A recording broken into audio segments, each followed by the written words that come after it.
সন্তানটা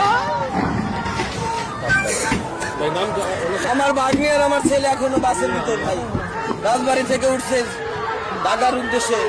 আমার টাকার দরকার না, আমার কিছু, আমার সন্তানের লাশটা আমার কোথায় দেখ, আর কিছু লাগবে না ভাই। বাসের মধ্যে যারা ছিল তারা কেউ জীবিত থাকার মতো অবস্থা নাই, আমরা যা দেখেছি আর কি। গাড়ির মধ্যে 10 থেকে 15 জন শিশু বাচ্চা ছিল, মহিলা ছিল এবং পুরুষ ছিল। 60 ফুট পানির নিচে এখানে আছে, সেটা এখন হামজা চলে আসছে উদ্ধার কাজের জন্য এখন, এবং উদ্ধার কাজ শুরু হবে কিছুক্ষণের মধ্যেই।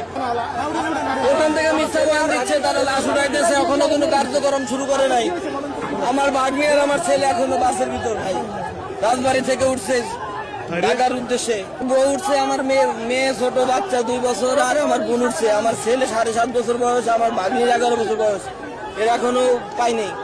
এরা 2-3 ঘন্টা আগে আছে স্যার, এখনো কোনো কাজই করতেছেন এরা। তো এরা কি কোনো কাজ হলো? আমার কথা, আমার সন্তান তো আর নাই, আমার তো আমার বোঝাই দেয়। আমার টাকার দরকার না, আমার কিছু, আমার সন্তানের লাশটা আমার বোঝাই দেয়, আর কিচ্ছু লাগবে না ভাই। আমার সন্তানটা নাম জরিন ভাই।